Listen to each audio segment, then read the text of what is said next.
বাইরে বৃষ্টি পড়ছে। ডক্টর অধীর সান্যালের চেম্বারে দেখাতে এসেছিলাম কিছু পেটের গোলমালের জন্য। বৃষ্টিতে ফেঁসে গেলাম, তার উপর লোডশেডিং। ডাক্তারবাবু দোকানের ঝাঁপ নামিয়ে দিয়েছেন অনেকক্ষণ আগেই। ভেতরের বেঞ্চে বসে গল্প করছিলাম ডাক্তারবাবুর সঙ্গে। অবশ্য আজ বৃষ্টিতে ফেঁসে গেছি বলে নয়, মাঝে মধ্যেই অনেক রাতের দিকে বাড়ি ফেরার সময় ডাক্তারবাবুর চেম্বারে বসে একটু গল্প কাছা করে যাই। ডাক্তারবাবু বেশ বলিয়ে লোক, সারা জীবনের নানান অভিজ্ঞতার কথা বেশ রসিয়ে রসিয়ে বলতে পারেন। কিন্তু আজ আর বৃষ্টি থামার নাম নেই। এমন পরিবেশে ডাক্তারবাবুকে আমি বলেই ফেললাম, আপনার জীবনে কোনো অলৌকিক অভিজ্ঞতা নেই? ডাক্তারবাবু আমার মুখের দিকে তাকালেন চশমার ফাঁক দিয়ে, তারপর একটা সিগারেট ধরিয়ে বললেন, তা আছে, বললে শুনবে, সবচেয়ে বড় কথা বিশ্বাস করবে। আপনি একজন শিক্ষিত মানুষ, আপনার কথা বিশ্বাস করব না মানে? ছি ছি, কি যে বলেন না।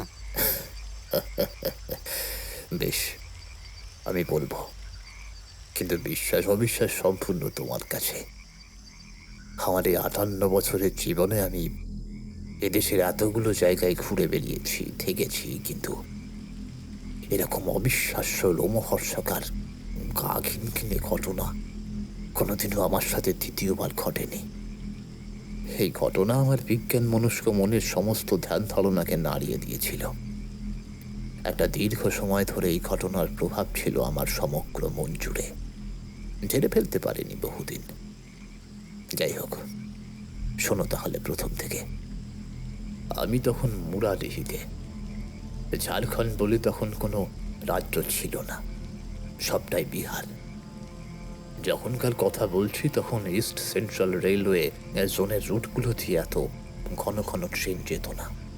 ফলে ঝাঁঝা স্টেশনে নেমে অনেকটা পথ হেঁটে বা গরুর গাড়িতে চলে যেতে হতো মুরালিহিতে। প্রত্যন্ত সাঁওতাল অধ্যুষিত গ্রাম, কোল মাইন এলাকা।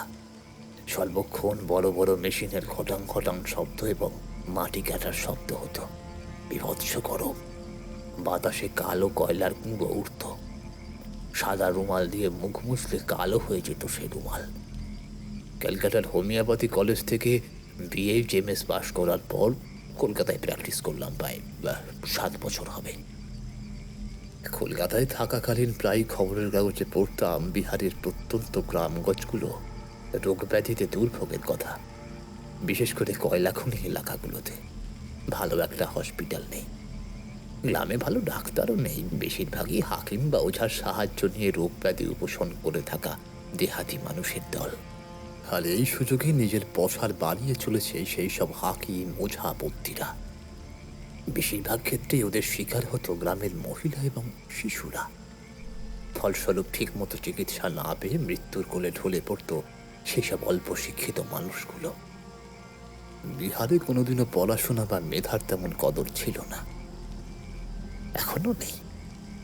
ফলে সেই রাজ্য থেকে ভালো ডাক্তার বা ভালো শল্য চিকিৎসক উঠে আসবে, এটা সেই সময়ে দাঁড়িয়ে আশা করা অনুচিত ছিল।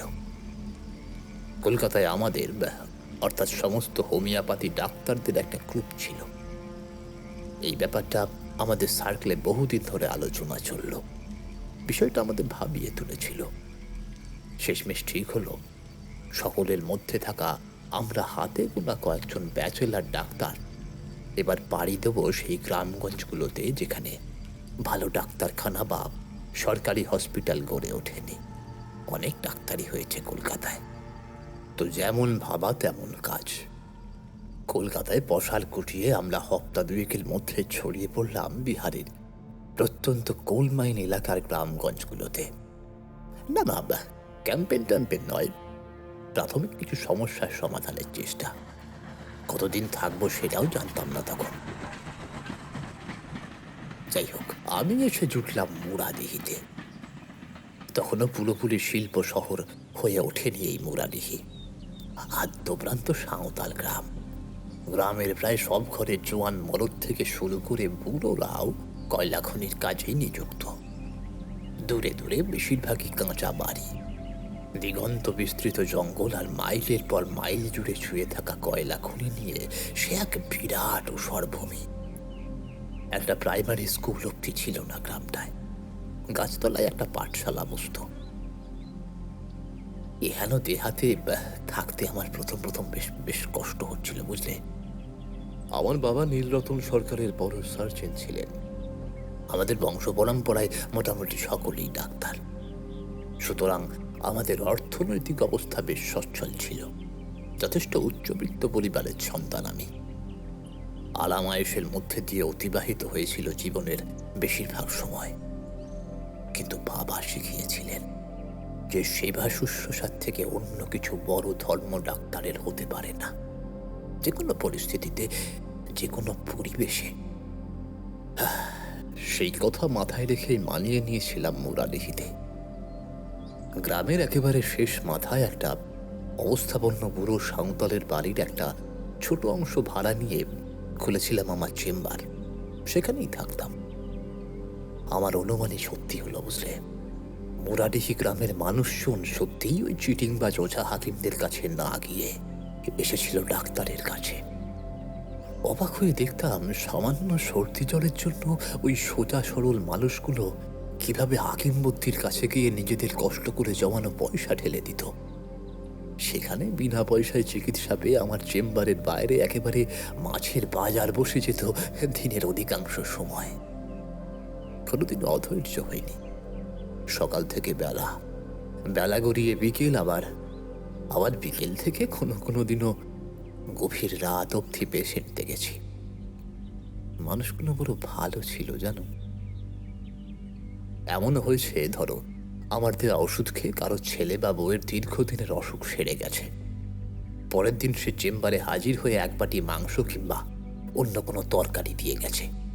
খামোখা আমার জন্য এসব আয়োজন কেন করতে গেল এসব জিজ্ঞেস করলেই সে হয়তো বলেছে, ডাক্তার বাবু, তুই একা একা থাকিস, বিহাও করিস লাই, তোকে রান্না করিয়ে দেয় এমন লোক কোথাকে রে? যা দিচ্ছি চুপচাপ তো খায়ালিস। এভাবে প্রায় রোজই আমায় আর হাত ফুরিয়ে রান্না করতে হতো না। খুব কমই নিজের জন্য রান্না করেছি বলে আমার মনে পড়ে। মুরাডিহিতে খেটে খাওয়া মানুষগুলো আমাকে বড় ভালোবাসত। কারণ শুধুমাত্র চিকিৎসা ছাড়া ওদের আপদে বিপদে ওদের একমাত্র ভরসার কাঁধ ছিলাম আমি। কলকাতায় না থেকেও আমার একাকিত্ব একদমই অনুভব হচ্ছিল না, বরং এখানকার মানুষদের সঙ্গে খুব খুব ভালোভাবে মিশে গিয়েছিলাম আমি, বুঝলে। কিন্তু ওই যে কথায় বলে না, যায় দিন ভালো, আসে দিন খারাপ। একদিন শীতের রাতে একটা ঘটনা ঘটল। অবশ্য ঘটনা না বলে দুর্ঘটনা বললেই সেটাকে ভালো হবে। যাই হোক, লক্ষণ মুর্মু ছেলেটাকে আমি খুব ভালোভাবে চিনতাম। জঙ্গলের কাছে কলিয়ারিটাতে থাকতো, খনিতে কাজ করত। এই এলাকায় শহরের মতো অত ঘনবসতি না হলেও মোটামুটি সবারই মুখ চিনতাম। গত বর্ষায় ওর ছেলের ধুম জ্বর ওঠে একদিন রাতে। স্বামী স্ত্রী মিলে নিয়ে এসেছিল আমার কাছে। সেরে গিয়েছিল ছেলেটা। তারপরেও এমনি একাধবার এসেছিল আমার কাছে। লক্ষণের ঘরে খেটে খাওয়া মরদ বলতে ও আর ওর বাবা। ওর বাবা সাধন মুর্মু বহু বছর ধরে খনিতে কাজ করছে। চেহারা ছিল দেখার মতো, বুঝলে। যেন কালো পাথর কুঁদে তৈরি করা হয়েছে কোনো ভীম পালোয়ানের মূর্তি। এ মানুষের শরীরে রোগ ব্যাধি বাসা বাঁধতে পারে না। কিন্তু ওই যে বিধির বিধানকে খণ্ডাবে। লক্ষণদের ঘরটা ছিল জঙ্গলের একেবারে কাছেই। রাত্রিবেলা প্রস্রাব করতে বেরিয়ে সাধন মুর্মুকে কালকেউটেতে কামড়ালো এক বর্ষার রাতে। কালকেউটের বিষ নিউরোটক্সিক, অর্থাৎ নার্ভের ওপরে প্রভাব ফেলে দ্রুত, আর ছড়িয়েও পড়ে তাড়াতাড়ি। অত বড় মানুষটাকে একেবারে বোধবুদ্ধিহীন করে দিল কয়েক মুহূর্তের মধ্যেই। পুত্রবধূকে ডাকার আগেই অকেজো হয়ে গেল ওর দেহটা আর সব অঙ্গ প্রত্যঙ্গগুলো। সকালবেলা উঠে লক্ষণ এবং তার স্ত্রী আবিষ্কার করলো তার বাড়ির পিছনের দরজার থেকে একটু দূরে মুখে গ্যাঁজলা উঠে পড়ে আছে সাধন মুর্মুর দেহটা। আমি পরীক্ষা করে ডেথ সার্টিফিকেটটা লিখে দিয়েছিলাম। যাই হোক, এই ঘটনার পর সংসারের যাবতীয় চাপ এসে পড়ল লক্ষণের ওপরে। খনিতে গতর খাটি আর ক টাকায় বা আয় হয়। তাও বাপটা বেঁচে থাকতে কিছুটা হলে উপকার হতো ওর। মাথার উপরে ছাদটা সরে যাওয়ায় অভাব ঘাড়ের উপরে এসে পড়ল একেবারে। অভাবে মানুষের স্বভাব খারাপ হতে বেশিক্ষণ লাগে না, লক্ষণেরও লাগেনি। দিনে খনিতে খাটতো আর রাতে টুকটাক চুরি চামারি করতে শুরু করলো লক্ষণ। সঙ্গে ধরল নেশা। এতে আয় যতটুকু না হয়, ব্যয় তার থেকে বেড়ে গেল। একবার কার খামার থেকে মুরগি চুরি করতে গিয়ে ধরা পড়ল সে বাড়ির গৃহস্থের হাতে। ব্যাস, আর কোথায় যায়? গ্রামের লোকজন মিলে চড়াও হলো লক্ষণের ওপর। আমি সেদিন সপ্তাহের বাজার করতে গিয়েছিলাম বড় শহরের দিকে। ফেরার পথে দেখলাম গ্রামের এক জায়গায় সকলে জড়ো হয়ে কি একটা গন্ডগোল পাকিয়েছে। সেদিন আমি না থাকলে লক্ষণের খবর হতো। মুরাডিহির লোকজন আমাকে যথেষ্ট সমীহ করত, তাই আমার কথাতেই একরকম লক্ষণকে ওরা ছেড়ে দেয়। কিন্তু এত কিছুর পরেও লক্ষণের স্বভাব বদলায় না। মানুষের অধঃপতন শুরু হলে খুব কম মানুষই উঠে দাঁড়াতে পারে। আবার রোজ নেশা করে এসে বোনের সাথে অশান্তি মারপিট তার লেগেই থাকত। ওর বউও একসময় অতিষ্ঠ হয়ে 7 বছরের ছোট ছেলেটাকে নিয়ে বাপের বাড়ি চলে গেল। সেই যে গেল, হাল এলো না। লক্ষণের খরচ কিছুটা কমলো, কিন্তু নেশার পরিমাণ বেড়ে গেল। যা 2 পয়সা হাতে আসে সবটাই উড়িয়ে দেয় নেশার পেছনে। যাই হোক, আসল ঘটনায় ফিরে আসি। সেই রাতে চেম্বারে খুব একটা বেশি ভিড় ছিল না। 8টার মধ্যে চেম্বার বন্ধ করে খেয়ে দিয়ে শুয়ে পড়েছিলাম আমি। ছোটনাগপুরের ফাঁকা কলিয়ারি অঞ্চলের হাড় কাঁপানো ঠান্ডা, জাঁকিয়ে শীত পড়েছে। আপাদমস্তক কম্বল মুড়ি দিয়ে আমি তখন পুরোপুরি নিদ্রার দেশে। হঠাৎ করে দরজায় কড়া নাড়ার শব্দটা শুনে ঘুমটা ভেঙে গেল। ডাক্তারদের ঘুম বেশি গাঢ় হলে চলে না, তাই আওয়াজটা 2-3 বার কানে যেতেই তড়াক করে উঠে পড়লাম আমি। কটা বাজে কিছুই জানি না। হাতঘড়িটা দেওয়ালে টাঙানো রয়েছে প্যান্টের পকেটে। হ্যারিকেনের আলোটা একটু বাড়িয়ে দিয়ে বিছানা থেকেই গলা খেকারি দিয়ে প্রশ্ন করলাম, কে কে ডাকছে এত রাতে? কড়া নাড়ার শব্দটা থেমে গেল না, ওটার সাথে সাথে উত্তর এলো, মুই লক্ষণ, মুই লক্ষণ ডাক্তারবাবু, মুই লক্ষণ, দরজাটা খুলুক নে, মুই লক্ষণ। লক্ষণ? লক্ষণ মুর্মু এত রাতে এখানে? বউ বাচ্চা তো সব পালিয়েছে, কিসের জন্য এত রাতে আমার কাছে এসেছে? চোর ছ্যাঁচোর মানুষ। একটু সন্দিগ্ধ হলাম, আবার প্রশ্ন করলাম, কেন, কি হয়েছে কি? খুলো না ডাক্তারবাবু, মুই তোকে বেড়ে ফেলবো গলাই, খুলো। এবার কেমন যেন কাতর অনুনয়ের মতো শোনালো ওর স্বরটা। কম্বলটা সরিয়ে উঠে গিয়ে দরজাটা খুলে দিলাম, আর সঙ্গে সঙ্গেই আমাকে ঠেলে প্রায় ঝড়ের মতন ভেতরে ঢুকে পড়ল লক্ষণ। বিস্ফারিত চোখ মুখ, এই শীতে ও সারা দেহ চিকচিক করছে বিন্দু বিন্দু ঘামে। ডাক্তারবাবু, মুখে বসা কেন ডাক্তারবাবু, মুখে বসা, মুখে বসা। থরথরিয়ে কাঁপছে লক্ষণ। আমার কাঁধ দুটো ঝাঁকিয়ে কথাগুলো বলে বিভ্রান্ত দৃষ্টিতে তাকিয়ে রইল আমার চোখের দিকে প্রত্যুত্তরের আশায়। আমি ওর হাতটা ছাড়িয়ে নিয়ে জিজ্ঞাসা করলাম, ছাড়ো ছাড়ো, কি হয়েছে কি তোমার? আমার প্রশ্নের উত্তরে লক্ষণ ওর গায়ের তেল চিটে চাদরটা সরালো, জামার দুটো বোতাম খুললো, তারপর বাঁ দিকের কাঁধের অংশটা উন্মুক্ত করে দিল। আমি হারিকেনটা আরেকটু বাড়িয়ে তুলে নিয়ে উঁচু করে ধরতেই চমকে উঠলাম। এই দেখ ডাক্তারবাবু। এটা কি? দেখলাম ওর বাম কাঁধের ঠিক উপরে একটা মাঝারি আকারের ওলকপির মতন মাংসপিণ্ড গজিয়ে উঠেছে। এত বড় একটা টিউমার, অথচ আমি লক্ষণকে কিছুদিন আগেই ওর গ্রামের কোথাও যেন দেখেছি। কই, তখন তো এটা ছিল না। এই জিনিসটা লুকিয়ে রাখার কথা নয়। হঠাৎ করে এত বড় একটা টিউমার এখানে গজিয়ে উঠল কি করে?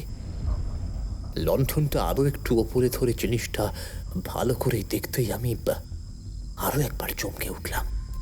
জানি না আমার মনের ভুল নাকি অন্য কিছু। টিউমারটা দেখে যেন কিছুর সাথে একটা মিল পাচ্ছি, কিন্তু কিছুতেই বুঝতে পারছি না সেটা কি। টিউমারটা ঠিক সমতল নয়, ওপরের মাংসের চামড়ার ওপরে খুব চেনা কিছু একটা যেন ফুটে উঠেছে, কিন্তু বুঝতে পারছি না, আমি ধরতে পারছি না। আমার তন্ময়তা ভেঙে লক্ষণ আবার চিৎকার করে উঠল। ডাক্তারবাবু, খুব ব্যথা হয়েছে, নিন্দ আসছে না রে, কিছু একটা কর কেনে ডাক্তার, কিছু একটা কর। আচ্ছা দাঁড়া দাঁড়া, দেখি কি করতে পারি। এটা কবে এত বড় হয়ে গজিয়ে উঠল রে? কি বলছিস তুই ডাক্তার? মোর কাঁধে কোনো কিছু ছিল নাই, আজ সন্ধ্যার দিকে খুব ব্যথাটা হয়েছে রে।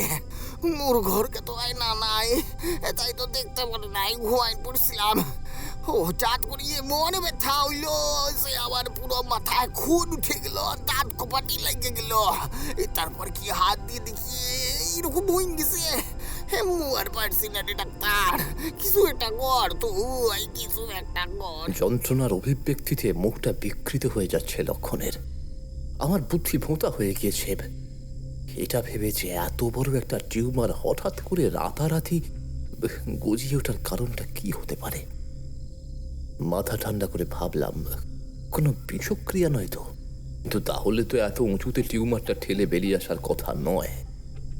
কোনো শিরা ছিঁড়ে গেলেও তো ভিতরের মাংসপেশি এতটা ফুলে উঠতে পারে না।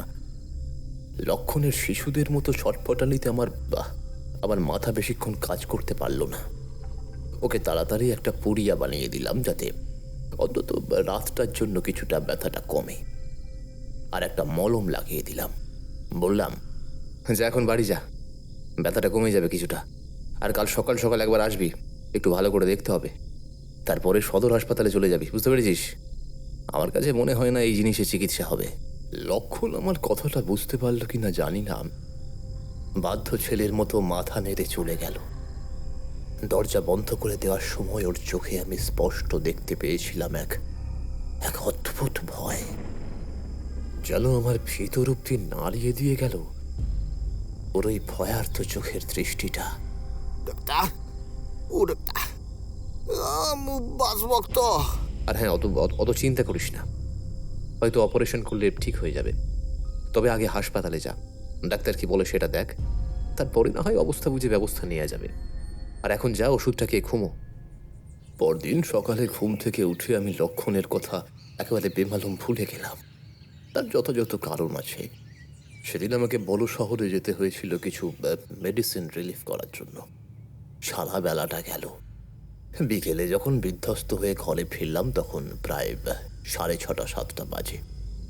শীতকালের কলিয়ারি এলাকায় সেটা প্রায় আমাদের কলকাতা রাত 11টার সমান।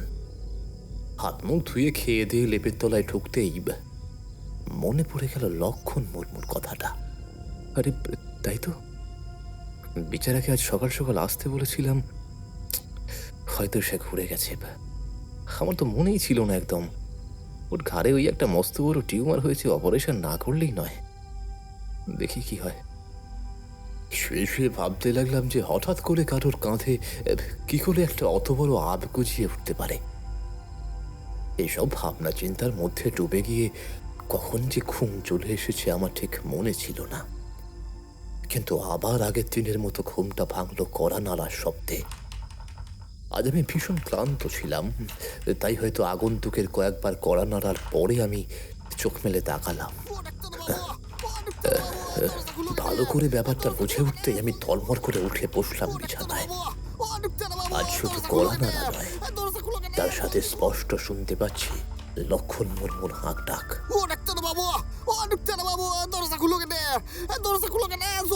আমি তাড়াতাড়ি দরজাটা খুলে দিলাম। আজ লক্ষণ একেবারে ঘরে ঢুকেই আমার পাটাকে জড়িয়ে ধরল, শিশুর মতো কোকিয়ে কেঁদে উঠল।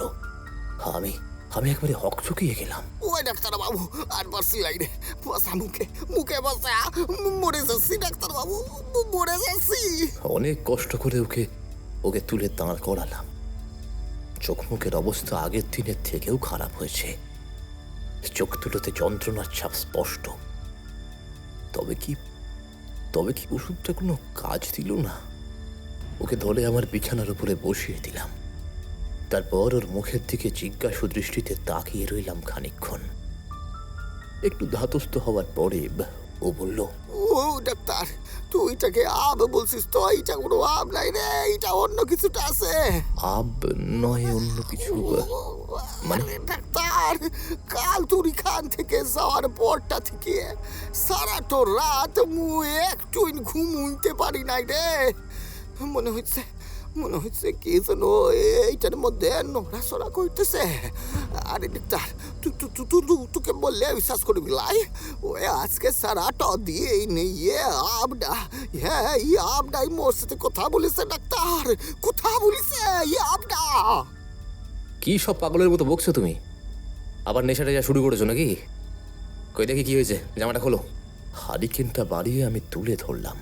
তুই বিশ্বাস কর কি রে ডাক্তার, তুই বিশ্বাস কর। আজ সারাটা দিন মুর কানের কাছে এটা ফিসফিসিয়ে কি সব যেন বলছে, মু কিছু বুঝতে পারিলাই ডাক্তার। ব্যথায় জানটো কলিজা থেকে বাইরে যাচ্ছে ডাক্তার। তুই দেখে কেনে এই দেখ, নিজের চোখেই দিকে। এই বলে লক্ষণ মুর্মু নিজের গায়ের জামাটা খুলে দিল। আর আমি আমার ডাক্তারের জীবনের সবচেয়ে বিস্ময়কর দৃশ্যটার সম্মুখীন হলাম। আমি ঈশ্বরের নামে শপথ করে বলতে পারি, এরকম কোনো জিনিস আমি আমার সমগ্র জীবনে আর আর আর কখনো দেখিনি, বা ভবিষ্যতেও দেখব না। টিউমারটা কালকের তুলনায় বেড়ে প্রায় দ্বিগুণ আকার ধারণ করেছে এই একদিনের মধ্যে। আর কালকে যে জিনিসটাকে আমি বুঝতে পারছিলাম না বা ধরতে পারছিলাম না, আজ তো আমার চোখের সামনে স্পষ্ট। টিউমারটা কালকেও মসৃণ ছিল না, কিন্তু কালকে ওটার গায়ে ফুটে ওঠা ভাঁজগুলো অতটাও স্পষ্ট ছিল না। আজ স্পষ্ট দেখলাম টিউমারটার ওপরে যেন স্পষ্ট ফুটে উঠেছে একটা মানুষের মুখ। হ্যাঁ, চোখ, নাক, ঠোঁট সমেত একটা মানব মুখাকৃতি, যেটা এতটাই স্পষ্ট যে দেখে মনে হচ্ছে যেন লক্ষণ মুর্মুর কাঁধের ওপর ওর আর একটা মাথা বেরিয়েছে। সেই বিভৎস ঘিনে দৃশ্যটা দেখার পর আমার পেটের ভেতরটা কেমন পাক দিয়ে উঠল, মাথাটা ঘুরে গেল আমার। একটু হলেই লণ্ঠনটা হাত থেকে পড়ে যেত। লক্ষণের মুখ থেকে আমি একটু আগে যে কথাটা শুনলাম তা এখন কেন জানি না আমার প্রলাপ বলে মনে হচ্ছে না। ওর বয়ান অনুযায়ী ওই মানব মুখাকৃতি মাংসপিণ্ডটা নাকি ওর সাথে কথা বলেছে। না, হয়তো লক্ষণ মিথ্যে কথা বলছে না, আমারই দেখে মনে হচ্ছে যেন ওটা এক্ষুনি কথা বলে উঠবে। বিজ্ঞান, যুক্তি সব আমার কাছে ভোঁতা হয়ে গেল কয়েক মুহূর্তের জন্য। চোখের সামনে যা দেখছি তা অবিশ্বাস করি কি করে বলতো? আমি চমকে উঠলাম। লক্ষণ শিশুর মতো ফুঁপিয়ে কাঁদছে। ও ডাক্তার রে, মোরে তো যাবো ডাক্তার, আর সহ্য হইছে না। কিছু একটা কর কেনে, তোর কত টাকা লাগবে? মো দিব। এই দেখ দিতে হবে। এই বলে লক্ষণ নিজের লুঙ্গির কুঁচুর থেকে একটা বটুয়া বের করে তার মধ্যে থাকা কতগুলো টাকার নোট আমার হাতে দিয়ে বলল, তো কিছু একটা কর। তোর আরো রাখলে আরো দিবে। মুখে বাসাইলে ডাক্তার, মুখে বাসাইলে। ব্যাপারটাই প্রথম আমি হকচকিয়ে গেলেও আমার খটকা লাগলো। লক্ষণ খনিতে কাজ করা শ্রমিক, রাতে চুরি চামারি করে পেট চালায়। ওর কাছে এতগুলো টাকা কোত্থেকে এলো? প্রাথমিক বিষয়টা ছেড়ে ফেলে আমি লক্ষণের দিকে তাকিয়ে কড়া গলায় প্রশ্ন করলাম, এক মিনিট, তোর কাছে এতগুলো টাকা কোথা থেকে এলো? আমার পাল্টা প্রশ্নে লক্ষণ নিজেও যেন হকচকিয়ে গেল। বড় বড় চোখ করে তাকিয়ে রইল আমার দিকে। আগের চেয়েও গলার স্বর চড়িয়ে আমি বললাম, এই সত্যি করে বল লক্ষণ, তুই কোথায় গিয়েছিলিস? এই দুদিনের মধ্যে কি করেছিস আর এতগুলো টাকা কোথায় পেলি? সব খুলে বল, না হলে কিন্তু আমি তো চিকিৎসা করবো না। বল সব আমায়। লক্ষণ মনে হয় এবার ভয় পেল। আমার কথাতেই হোক বা নিজের পরিণতির কথা ভেবেই হোক, ওর মুখ থেকে বুঝলাম যে অসহ্য যন্ত্রণা ও সহ্য করছে, তার থেকে সবকিছু খুলে বলতেও নিশ্চয়ই দ্বিধাবোধ করবে না। হাত দুটো জড়ো করে ঠকঠক করে বসে কাঁপতে লাগলো লক্ষণ। বলছি ডাক্তার, বলছি কিন্তু তুই বিশ্বাস করবি তো মুখে? আরে হ্যাঁ করব। এবার বল। মুখে কথাটা বললেও এর পরে আমি যা শুনলাম তা আমি এতখানি বয়স অব্দি দ্বিতীয়বার কখনো শুনিনি। এসব কেউ আমাকে দিনের বেলা বললে হয়তো আমি তাকে মেরেই ভাগিয়ে দিতাম, কিন্তু বিশ্বাস করো, সেদিন সেই কনকনে ঠান্ডা রাতে আমি ঘরে বসে থাকা লক্ষণের কাঁধের উপরে ওই বিভৎস মুখওয়ালা মাংসপিণ্ডর দিকে চেয়ে থাকতে থাকতে ওর একটা কথাও অবিশ্বাস করার অবকাশ পাইনি। সেদিন লক্ষণ মুর্মু যা বলেছিল তার সারমর্ম আমি তোমাকে বলছি, শোনো। দিন চারেক আগে লক্ষণ এক সন্ধ্যায় একদিন নেশা করে বসেছিল ওর বাড়ির দাওয়ায়। একেই তো বউ ছেলের দুঃখ, তার উপরে নেশা করে করে টাকা পয়সাও প্রায় শেষ। সেদিন সকাল থেকেই কোনো পেট ভরা খাবার জোটেনি লক্ষণের। সামান্য মুড়ি আর ওই কিসব শাক সেদ্ধ করে খেয়েছে। খিদের জ্বালায় আর মনের দুঃখে নিজের উপরই রাগ হচ্ছিল ওর। বাপটা যতদিন বেঁচে ছিল ততদিন টাকার অভাবটা মালুম হয়নি ওর। কটা টাকা খুব দরকার।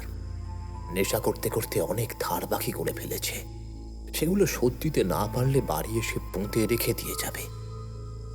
কোথা থেকে জোগাড় করবে টাকা লক্ষণ? চিন্তায় রগ ছিঁড়ে যাচ্ছে ওর। লক্ষণের বাড়ির পিছন দিকটা জঙ্গলের একেবারে কোল ঘেঁষে। সেদিকে তাকিয়ে থাকতে থাকতে হঠাৎ করে ওর মনে পড়ে গেল এ গ্রামের আনাচে কানাচে ভেসে বেড়ানোর একটা কথা। বহুকাল ধরে চলে আসছে একটা গল্প। পাড়ার বুড়ো মাতব্বরেরা বলে জঙ্গলের ভিতরে কি নাকি এক দেও থাকে। এখানকার লোকেরা যাকে বলে জখা দেও, তার নাকি প্রচুর সোনাদানা আছে। জঙ্গল যেখানে পাহাড়ের সাথে মিশেছে সেইখানে একটা ছোট নালা আছে। সেইখানেই সবচেয়ে ছোট শাল গাছের তলায় রয়েছে ঝোপঝাড়ে ঢাকা একটা ভাঙা ছোট দেউল। ওর মেঝের নিচেই নাকি পুঁতে রাখা আছে সব সোনাদানা। সেই দেও নাকি সেখানে সোনাদানা পাহারা দেয়। কিন্তু ওইখানে গ্রামের কেউ ভুলেও যায় না। ওর কাছে পিঠে পাতা কুড়োতে গেলেও সন্ধ্যার আগে বাড়ি ফিরে আসে সবাই। আর ওই সব ধনসম্পত্তির কথা এই এলাকার মানুষ শুধু শুনেই এসেছে, কোনোদিনও চোখে দেখেনি বা দেখতে যাওয়ার সাহসও করেনি, জখাদেবের ভয়ে।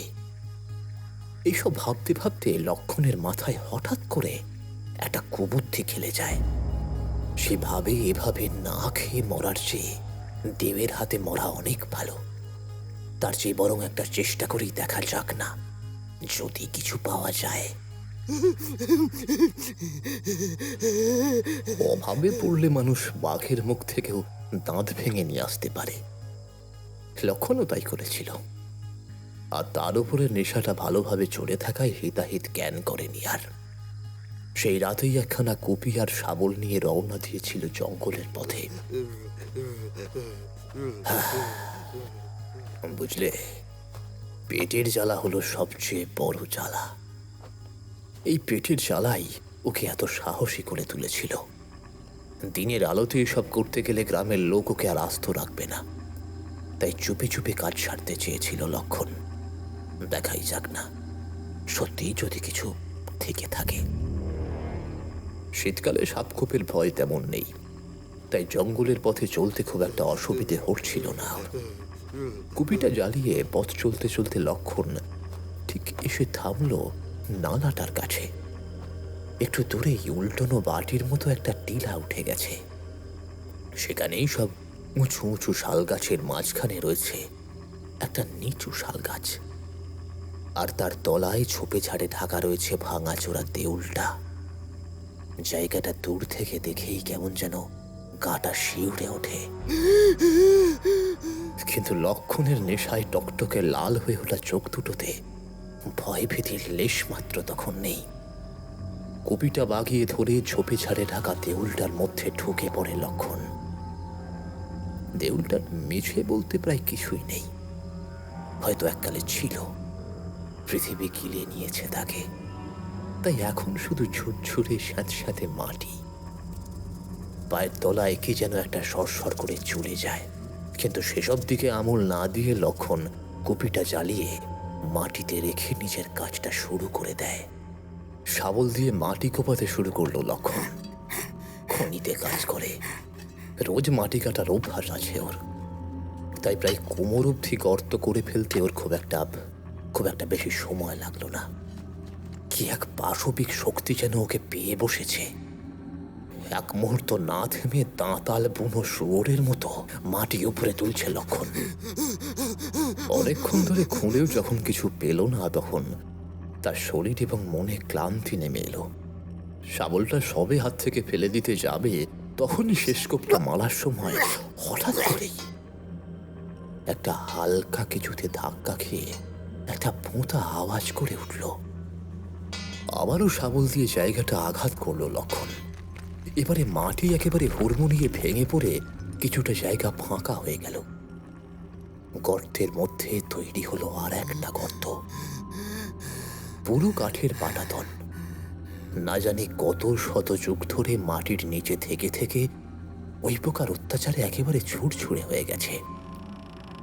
সাবধানে পা ফেলে দাঁড়িয়ে ও ভিতরে যাতে ঢুকতে পারে সেই রকম একটা কোদাল তৈরি করলো শাবল দিয়ে। তারপরে কুপিটা নিয়ে সে উঁকি মারল ভিতরে। ঘুটঘুটে অন্ধকার, কিছু দেখা যাচ্ছে না। উত্তেজনায় বুকটা দুরু দুরু করে কাঁপতে লাগলো ওর। যা থাকে কপালে ভেবে শরীরটাকে একেবারে লক্ষণ গলিয়েই দিল গর্তের মধ্যে দিয়ে। ভেবেছিল বুঝি একেবারে পাতালেই পৌঁছে যাবে, কিন্তু না, একটা মানুষ সমানি দাঁড়ানোর জায়গা গর্তটার মধ্যে রয়েছে। ভিতরে ওটা আরো প্রসারিত হয়েছে। কিছুক্ষণ হতভম্বর মতো দাঁড়িয়ে থাকার পর লক্ষণ বুঝল এটা আসলে একটা মাটির তলায় তৈরি করা কাঠের ঘর। লক্ষণ ভয়ে ভয়ে কুপিটা উঁচু করে ধরে এগোতে লাগলো। তবে খুব বেশি দূর যেতে হলো না। সামনে একটা চৌকির মতো উঁচু জায়গা দেখতে পেয়ে থমকে দাঁড়ালো সে। উত্তেজনায় ওর বুকের ভেতরটা হাবরের মতো ওঠানামা করছে। ওটাই কি তবে গুপ্তধনের সিন্ধুক? কিন্তু না, কাছে এসে দেখলো সেটা একটা নিরেট বেদি। মাটির চর পড়ে এমন অবস্থা হয়েছে যেটা সিমেন্টের নাকি পাথরের নাকি মাটির তা বোঝার উপায় নেই। কাছে এসে কুপিটা উঁচু করে লক্ষণ দেখল বেদিটার ঠিক মাঝখানে আর একটা চৌকো গর্ত। সেখানে আরেকটু উঁকি দিতেই চমকে উঠে লক্ষণ দুপা পিছিয়ে গেল। কয়েক সেকেন্ড হতভম্বের মতো দাঁড়িয়ে থেকে আবারও গর্তটার মধ্যে উঁকি দিল লক্ষণ। পরক্ষণেই যে আতঙ্কটা ওর মনে ক্ষণিকের জন্য বাসা বেঁধেছিল সেটা সরে গিয়ে ওর মুখে খেলে গেল এক তৃপ্তির হাসি। ওর চোখ দুটো যেন লোভে জ্বলতে লাগলো। বেদির সেই চৌকো গর্তটার মধ্যে শোয়ানো রয়েছে একটা নরকঙ্কাল, প্রায় ছুটছুড়ে হয়ে গেছে। হাত দিলে যেন এক্ষুনি ভেঙে যাবে। কিন্তু লক্ষণ অবাক হয়ে দেখল কুপির অনুজ্জ্বল আলোতেও ওই অন্ধকারের মধ্যেও চকচক করছে নরকঙ্কালের হাতে, গলায়, পায়ে এবং মাথায় পরা সোনার অলঙ্কারগুলি। কলিয়ারিতে কাজ করা সামান্য শ্রমিক সে। একসাথে জীবনে এতগুলো সোনা কখনো দেখেনি, কিন্তু তাই বলে সোনার ঔজ্জ্বল্য সে চেনে না এমনটা নয়। কুপির আলোতে ওগুলোর চকচকানি বলে দিচ্ছে সেগুলো একেবারে খাঁটি সোনা। কিংবদন্তি সেই গুপ্তধনের প্রচুর পরিমাণ সোনা না পেলেও এখানে যে পরিমাণ সোনার গয়না রয়েছে তা বিক্রি করলে অনেকগুলো টাকা হাতে পাবে লক্ষণ, তা সে জানে। ততক্ষণে ওর নেশা, ভয়, ডর কোথায় উড়ে গিয়েছে। উবু হয়ে বেদিটার উপরে বসে প্রায় ছুড়ছুড়ে হয়ে যাওয়া কঙ্কালটার গা থেকে এক এক করে খুলে নিতে লাগলো সব সোনার গয়নাগুলো। আর মনে মনে ধন্যবাদ দিতে লাগলো তাকে যে সোনা দানা সমেত একটা মৃতদেহকে এখানে কোড় দিয়েছে। গয়না খোলা যখন প্রায় শেষ, সবার শেষে হাতের একটা মোটা সোনার বালা খুলে নিতে যাবে ঠিক এমন সময় কঙ্কালটা হঠাৎ করে যেন মৃদু নড়ে উঠল। লক্ষণ প্রথমে ভাবল হয়তো তার মনের ভুল, নেশার করে ভুল দেখছে। অনেকক্ষণ ধরে এমন ভুতুরে পরিবেশে থাকলে এমনটা হওয়া স্বাভাবিক। কিন্তু পরক্ষণেই আবার বালাটা হাত থেকে খুলতে যাবে ঠিক এমন সময় হঠাৎ করে লক্ষণের হাতটা চেপে ধরল 5টা সরু লিকলিকে হাড়। সে কি অসহ্য চাপ! লক্ষণের মতো বলিষ্ঠ মানুষের হাতের উপর সে চাপ যেন সাঁড়াশির মতো অনুভূত হতে লাগলো। লক্ষণ ভয়ে আতঙ্কে বিস্ময়ে কাঠ হয়ে গিয়েছে কিছুক্ষণের জন্য। ব্যাপারটা বুঝে উঠতেই নিজের হাতটা ছাড়ানোর প্রাণপণ মরিয়া হয়ে চেষ্টা করতে লাগলো সে। এক হাত দিয়ে কোনো রকমে ছাড়ানোর চেষ্টা করতে লাগলো, তবুও বুকের কাছ থেকে জড়ো করা সেই সোনা দানাগুলো হাত ছাড়া করল না সে। তবে রণে ভঙ্গ দিতে হলো। শোয়ানো কঙ্কালটা কোমর ভেঙে উঠে বসল এবার।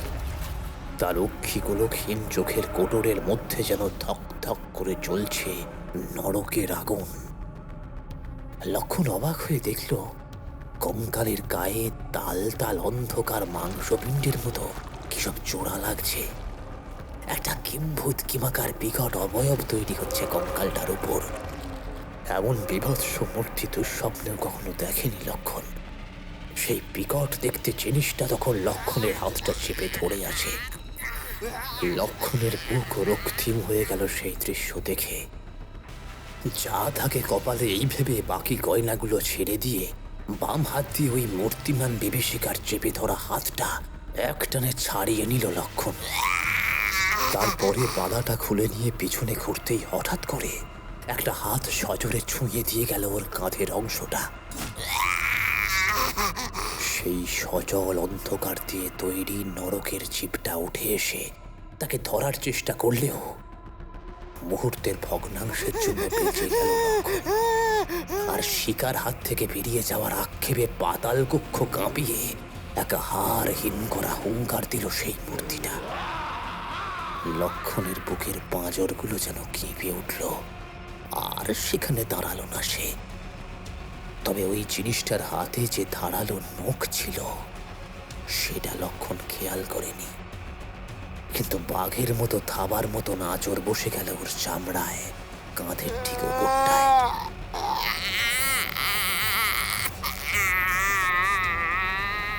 তারপরে ছুটে গর্তের মুখে দৌড়ে এসে শরীরটাকে প্রাণপণ শক্তি দিয়ে টেনে তুলল উপরে লক্ষণ। বালাটা তখনও তার হাতে ধরা।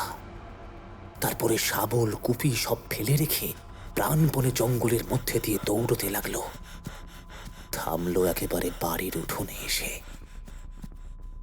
সাপের কামড় দেওয়ার মতো সেই পিঠের আঁচড়ানোর জায়গাটায় অসম্ভব ব্যথা অনুভব করতে লাগলো লক্ষণ সারা রাত ধরে। পরদিন সকালে একই রকম অসহ্য টনটনে ব্যথা। এর মধ্যেই বড় শহরের দিকে রওনা হয়ে গেল লক্ষণ এবং বালাটা বেচে মোটা টাকা হাতে পেল সে। কিন্তু সেই অশরীরী হাতের সেই আঁচড় ক্রমশ পিষিয়ে উঠল। বাম হাত নাড়তে পারছে না সে এখন। রাতের মধ্যেই সেই জায়গাটা ফুলে মাংসপিণ্ড বেরিয়ে এলো। অসহ্য যন্ত্রণায় সারা রাত দাবাদাবি করছিল লক্ষণ। তার পরদিন বাড়ি থেকে সে আর বেরোলো না। সারাদিন অসহ্য যন্ত্রণা তাকে ধলাশায়ী করে রাখল। শেষ রাতের দিকে আর সহ্য করতে না পেরে সে আমার কাছে চলে আসে। আমার দেয়া ওষুধে তার তো কোনো কাজ হয়নি, বরং তার পরদিন অবস্থা হলো আরো ভয়ানক। সেই গজিয়ে ওঠা মাংসপিণ্ড দ্বিগুণ আকার ধারণ করল। সেই সঙ্গে সেটার উপরে ফুটে উঠল স্পষ্ট একটা নাক, মুখ, চোখ। সারাদিন লক্ষণের কানের কাছে অসহ্য ফিসফিসানি করে চলেছে সেই নতুন সৃষ্টি হওয়া মুখটা।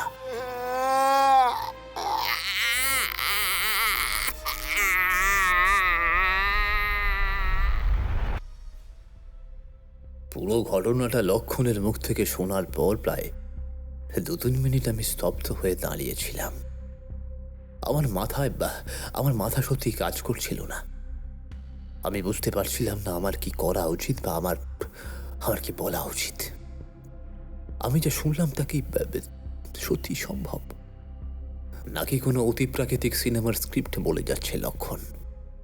এদিকে আমার থেকে মাত্র 1 হাত দূরে লক্ষণের কাঁধের ওপরে সেই বীভৎস মুখটা জেগে রয়েছে। বিশ্বাস অবিশ্বাসের মাঝখানে এক দোলাচলে আমি আটকে রয়েছি। যুক্তি তর্ক এসবের কাছে অনেকক্ষণ আগেই আমি হার মেনে গিয়েছি। তবে সবকিছুর উপরে যেটা আমি বুঝেছি তা হলো, আমি এখন জানি এই ঘটনাটা আমার হাতে আর নেই। ओ डॉक्टर तू मुख फिरायलीसला डॉक्टर तू मुख फिरायलीसला मुहार বেশি বাঁচবলা তুই বুঝতে পারছিস লাই ও খাদ্যাও মুখে মেরে ফেলবে মুখে বাসা গেলে ডাক্তার মুখে বাসা গেলে আমি কি বলে আর লক্ষণকে সান্ত্বনা দেব? একরকম টেনে হিঁচড়ে ওকে ঘর থেকে বের করে দিলাম। দরজাটা বন্ধ করে দিলাম ওর মুখের ওপরে। আমার মাথা কাজ করছে না, আমার মাথা ঠিক নেই। আমি জানি না কি করতে হবে বা কি করা উচিত। খানিকক্ষণ পরে দরজার ওপর চপে ডাকাতে শব্দ শুনতে পেলাম। ডাক্তার তুই ফিরাইলিসলা ডাক্তার মুহার বেশি কল বাঁচবলা মুখে বাসা গেলে ডাক্তার মুখে বাসা। বিছানার ওপরে বসে বসে ভাবতে লাগলাম কি করা যায়। মস্তিষ্কে কিছুক্ষণ তোলপাড় চলার পরে একটাই নাম আমার মাথায় এলো, পরাণ হেমব্রম। এই গ্রামের নাইকে অর্থাৎ প্রধান পুরোহিত। গ্রামের মাঝখানে মারাংবুরু জাহের থানে পুজো করেন বৃদ্ধ। আমার কাছে সন্ধ্যাবেলা হলে মাঝে মাঝে গল্প করতে আসেন উনি। হ্যাঁ তাই তো, ওর কথা আগে মাথায় আসেনি কেন? এই মুহূর্তে উনি ছাড়া আমাকে পথ দেখাতে আর মনে হয় কেউ পারবেন না। লোকটার মুখে তো অনেক কথাই শুনেছি, ওদের ধর্মের ব্যাপারে, মারাংপুরের ব্যাপারে, এছাড়া আরও অনেক দেবদেবীর ব্যাপারে লোকটার প্রচুর জ্ঞান। যা দেখলাম বা যা শুনলাম, চিকিৎসা শাস্ত্রে তার কোনো ব্যাখ্যা নেই। সুতরাং আমাকে পরাণ হেমব্রমের দ্বারস্থ হতেই হলো। টর্চ হাতে নিয়ে একটা উইন্ডশিটার গায়ে দিয়ে বেরিয়ে পড়লাম। পরাণের বাড়ি গ্রামের একেবারে বাইরে। এই ভয়ানক শীতের মধ্যে এত রাতে বৃদ্ধকে জাগাতে আমার একটু ইচ্ছা করছিল না। কিন্তু লক্ষণের কথাটা ভেবে আমার মাথার রগটা থেকে থেকে টিপ টিপ করে উঠছিল। কপাল ভালো যে পরাণকে 3-4 বার ডাকতেই তিনি দরজা খুলে বেরিয়ে এলেন। এই বৃদ্ধ আমারই মতো একাই থাকেন। পরাণ, পরাণ বাড়িতে আছো? আমি আমি আমি ডাক্তার। পরাণ একবার বাইরে এসো, খুব দরকার আছে। পরাণ, কি হইছে ডক্টর? এত রাতে এখানে কেনে? পরাণ লণ্ঠনটা উঁচু করে আমার দিকে চাল পড়নায় হতভম্ব হয়ে তাকিয়ে রয়েছে। বলছি পরাণ, বলছি, ঘরে চলো শিগগির। আমি ঠান্ডায় প্রায় জমে গিয়েছিলাম। ঘরে ঢুকে একটু ধাতস্থ হয়ে বসলাম।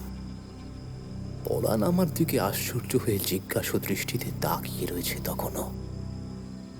এবার ওকে আমি সবটা খুলে বললাম। গত রাত থেকে শুরু করে আজকের রাত অবধি যা যা ঘটেছে সবটা। লক্ষণের মুখ থেকে শোনা ঘটনাটাও বাদ দিলাম না। খেয়াল করছিলাম কথাগুলো শুনতে শুনতে পরাণের সাদা আভ্রুর নিচে থাকা চোখগুলো মাঝে মাঝে আতঙ্কে বড় হয়ে উঠছিল। মাথা নেড়ে সবটা শুনে গেল পরাণ। আমার বলা শেষ হলে মাথা নাড়তে নাড়তে গভীর চিন্তার ভাঁজ কপালে ফেলে সে বলল, জগাতেও ও লক্ষণ তো উহাকে আবার জাগাইন তুলিছে। ডক্টর, তুই যা বলছিস তা যদি সত্যি হয় তাহলে এখনই আমাকে একবার লক্ষণের সাথে দিঘাটো করতে হবে। তাকে আসে রে ও? তা তো জানি না রে পরাণ। আমার বাড়ি থেকে বেরিয়ে ও কোথায় গেল সেটা তো আমি... আচ্ছা, ওই জখা দেউটা ঠিক কি জানিস পরাণ? আমার কথাটা শেষ হলো না। পরাণ বিছানার পাশে একটা কাঠের আনলা থেকে একটা তেলচিটে শাল টেনে বের করে আনার উপক্রম করলো। তারপর বলল, ভুল করেছিস ডক্টর। ওকে সাথে করে নিয়ে আসতে পারতি সেখানে, যেভাবে হোক কেনে। কিন্তু পরাণ, তুমি আমাকে সবটা খুলে বলো আগে। আমার মনে হয় তুমি ব্যাপারটা সবটা জানো। আমি তো এর বিন্দু বিসর্গ কিছুই বুঝতে পারছি না। এখন চল কেনে, রাস্তায় যেতে যেতে সব বলছি তোকে, না হলে দেরি হয়ে যাবে। পরাণের সাথে সাথে আমাকে বেরিয়ে যেতে হলো সেই মুহূর্তেই। পরাণের হাঁটার গতি ছিল মারাত্মক। প্রায় দৌড়ে দৌড়ে ওর সাথে চললাম আমি জঙ্গলের ধারে লক্ষণ মুর্মুর বাড়ির দিকে। বলো পরাণ, বলো, আরে কি ওই জখা দেহ আর তার সাথে লক্ষণের ওই টিউমারটারই বাকি সম্পর্ক? শুনিস লাই, লক্ষণ তুয়াকে কি বলেছে? ও বড় খারাপ দেওটো আছে ডাক্তার। ওয়া লক্ষণের শরীরটা তো পাশা বাঁধিছে, ওকে শেষ না করে উয়া ফের বেকলাই। ও হইল রক্ষিণী মায়ের যক্ষ। মানে এই অঞ্চলের দেবীর রঙ্কিনী? হ, শুন তাইলে, সে অনেক কাল আগের কথা। এ মুরাদি তখন গুমাইগড়ের রাজা ধারাদেও প্রমারের দখল তো ছিল। ওয়াদের কুলদেবী ছিল রক্ষিণী। রাজা ধারাদেও এরপর তো ওই ধল ভূমের রাজার সাথে লড়াই করে জিতে যায়। তারপর উয়ার নতুন রাজধানী হয় করাইকেলাতে। তখন রাজা ধারাদেও উয়ার কুলদেবী রক্ষিণীকেও নিয়ে যেতে চায় উয়ার নতুন রাজধানীতে। কিন্তু রক্ষিণী রাজাকে একটু অদ্ভুত শর্ত দেয়। বলে সে রাজার সাথে কড়াইকেলা অব্দি পায়ে হেঁটে উয়ার পিছন পিছন যাবে। কিন্তু রাজা যদি একবারও পিছনে তাকায়, তাহলে রক্ষিণী সেখানেই বসে যাবে আর যাবে ক্লাই। রাজা শর্তে রাজি হয়, কিন্তু মাঝপথে একটা ভয়ঙ্কর আওয়াজ শুনে রাজা পিছনে তাকায় আর রক্ষিণীকে দিকে ফেলে। তখন রক্ষিণী সেখানে বসে যায় আর রাজাকে বলে সেখানেই মন্দির তৈরি করে দিতে। এই জায়গাটাই হলো আমাদের ওই মোরাডিহির জঙ্গল। ওই যে শাল গাছের নিচতে যে দেউলের কথা তুয়াকে লক্ষণ বলেছে না, ও দেউলটাই হলো রক্ষিণীর দেউল। হ্যাঁ, বুঝলি কেনে ডাক্তার? পরে রাজা ধারাদেও ওই করাইকেলা থেকে এখানে ওয়ার রাজধানী সরাই নিয়ে আসে। যা হোক, আর শুন কেনে, রাজা ধারাদেও যুদ্ধ করে যা সব সোনা দানা নিয়ে আসতো, তার সবটো রক্ষিণী দেবীর মন্দিরের তলায় একটু ঘর তৈরি করে পুঁতে রেখেছিল, সবই রক্ষিণীর নামে। কিন্তু ও মন্দিরের পুরোহিত ছিল খুব লোভী। ওর প্রথম থেকে নজর ছিল মন্দিরের নিচের সোনা দানার উপর তাটে। রাজা ধারাদেও পুরোহিতকে খুব বিশ্বাস করত, কিন্তু ওই হারামি পুরোহিত খুব চালাকিত করে কাজ সেরেছিল। একেবারে সব ধন রত্ন নিয়ে নেয় নাই, একটু একটু করে সরাতো যাতে রাজা বুঝতে নাই পারে। এই করতে করতে উয়ার কাছে অনেক সোনা দানা জমা হয়ে গেছিল।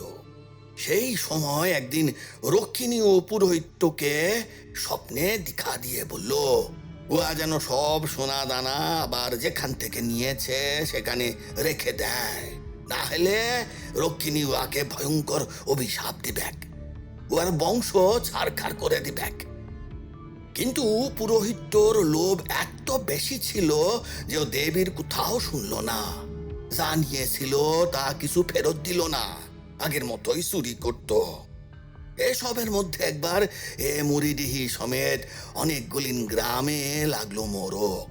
সে বছর একটুও বাদলা হলো নাই। ফসল গেল শুকায়, না খেতে পেয়ে কত লোক মারাটো গেল। সবাই এসে পড়লো রাজা ধারাদেওর কাষ্ঠতে। রাজা তো বড় ভালো ছিল। রাজা তখন রক্ষিণীর মন্দিরে সোনা দানা নিয়ে আসার জন্য লোকজন সঙ্গে করে মন্দিরের উঠানে গেল। মাটির নিচে ও ঘরটা খুলে রাজা বুঝতে পারলো এখান থেকে অনেক কিছু সরাই নেওয়া হয়েছে। ও মন্দিরের ও ঘরটার কথা একমাত্র পুরোহিতই জানে, কিন্তু উহা বহুদিনের পুরনো লোক ছিল বলে রাজা উহাকে সরাসরি কিছু জিগাইতে পারল না।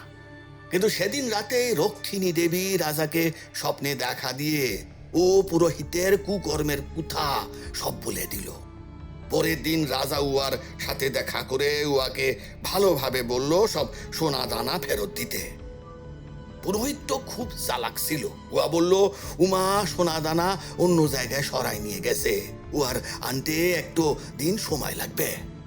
রাজা উকে আবার বিশ্বাস করে সময় দিল, কিন্তু সেই শয়তান পুরোহিত তো সেদিন রাতের অন্ধকারে সোনা দানা পুটলিতে করে বেঁধে পলাইবে বলে ঠিক করলো। কিন্তু উহার লোভ বড় বেশি ছিল। যা সোনা দানা উহার কাছে ছিল তা তো নিলই, তার সাথে আরো কিছু নেওয়ার জন্য মন্দিরের নিচের ঘরটা খুলে ঢুকলো। কিন্তু উহা ওখান থেকে আর কোনোদিনও বেরোতে পারে নাই। উহা ঢোকার সঙ্গে সঙ্গে ও ঘরের দরজাটো বন্ধ হয়ে গেল। উহা দেখলো সামনে দাঁড়াইন আছে দেবী রক্ষিণী ভয়ঙ্কর রূপ ধরে। সেই মূর্তি দিকে ও পুরোহিত ভয়ে ঠকঠক করে কাঁপতে লাগলো।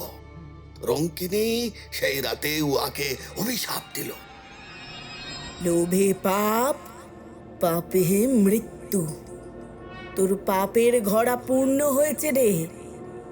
যে রাজার দৌলতে তুই এতদিন বসে খেলি, সে রাজার দৌলতে হাত দিলি। পাষণ্ড, তুই আমার অভিশাপে মৃত্যুর পর যক্ষ হয়ে এই স্বর্ণের ভাণ্ডার পাহারা দিবি।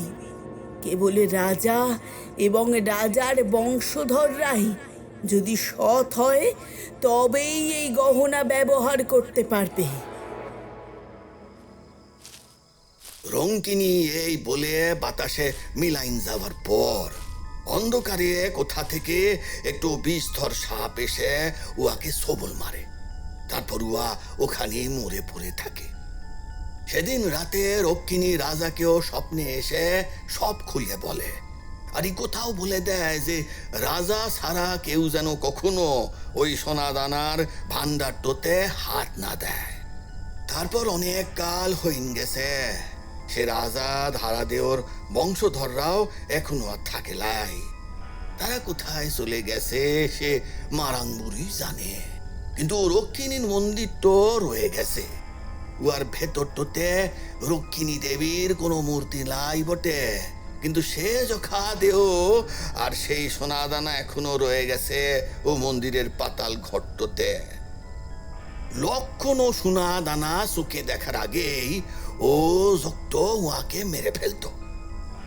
এই মুরাডিহির লোক বহুকাল ধরে জানে সব কথা, তাই দিনের বেলা উঠানে গেলেও রাতটোতে কেউ যায় না, আর কখনো সোনা দানা নিয়ে আসার চেষ্টা তো করে না।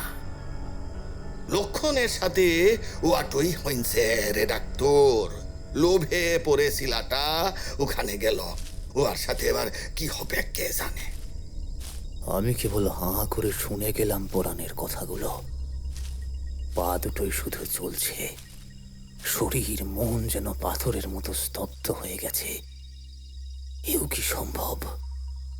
আজ বিংশ শতাব্দীতে দাঁড়িয়ে চারিদিকে যখন বইছে বিজ্ঞানের হাওয়া, তখন এসব ভূত প্রেত পিশাচের কিংবদন্তি বাস্তব হওয়া সম্ভব?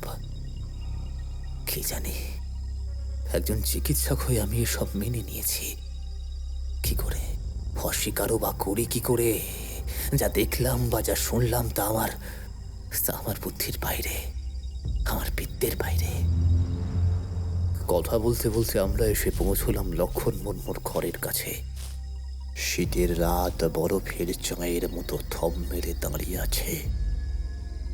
ওর বাড়ির শেষ সীমানায় দূরে অন্ধকারে দাঁড়িয়ে থাকা জঙ্গলটা যেন আমাদের দেখে ব্যঙ্গ করছে।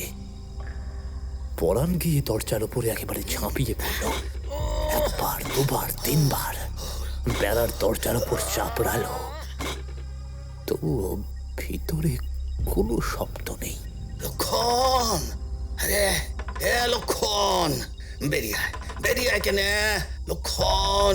লক্ষণ, আমরা এসেছি লক্ষণ, দরজাটা খোল লক্ষণ, লক্ষণ। আমিও গলা মিলিয়ে ডাকলাম।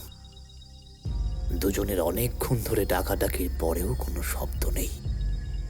ওর বাড়িটা গ্রামের এমন জায়গায় যে ওর সবচেয়ে নিকটবর্তী প্রতিবেশীর বাড়িটাও ওর থেকে প্রায় 2-3 মিনিটের দূরত্বে।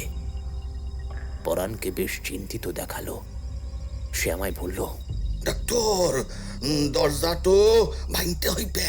এই কথা বলে সে আমার অনুমোদনের অপেক্ষা না করেই পিছনে সরে গিয়ে দরজার উপরে দুমদুম করে দুটো লাথি কষালো। দেখলে কেউ বলবে না যে ওর বয়স 60 পেরিয়ে গেছে। দরজা হাট করে খুলে পড়ল।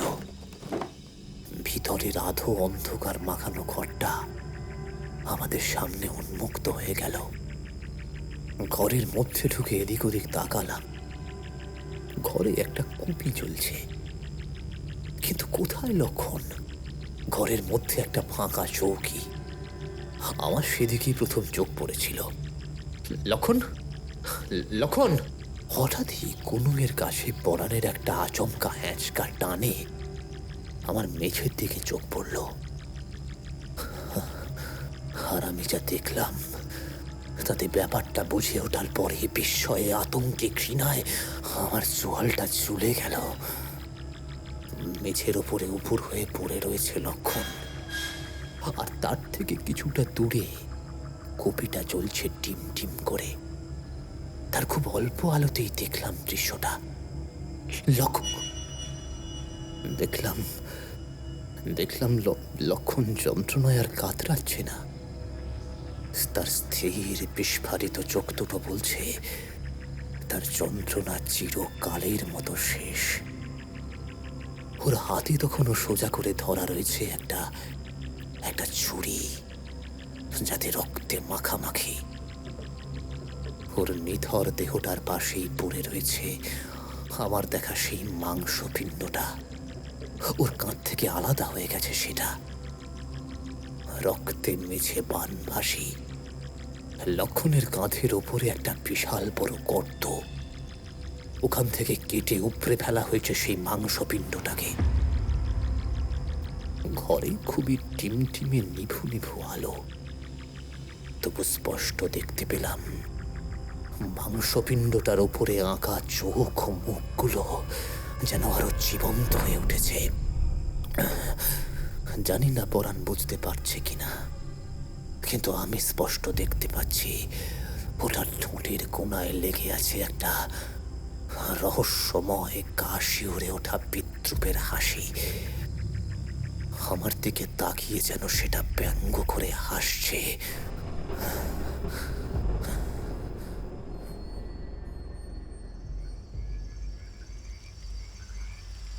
ডাক্তারবাবু গল্প শেষ করলেন। কিছুক্ষণ চুপ করে থেকে বললেন, বিশ্বাস হলো ঘটনাটা? আমি চুপ করে বাইরের দিকে তাকিয়ে বসে রইলাম কিছুক্ষণ, কোনো উত্তর দিলাম না। ডাক্তারবাবু মিথ্যে কথা বলার মানুষ নন, তার কথা অবিশ্বাস করি বা কি করে? যে কাহিনী ডাক্তারবাবু শোনালেন, ভাবছি একা একা বাড়ি যাব কি করে।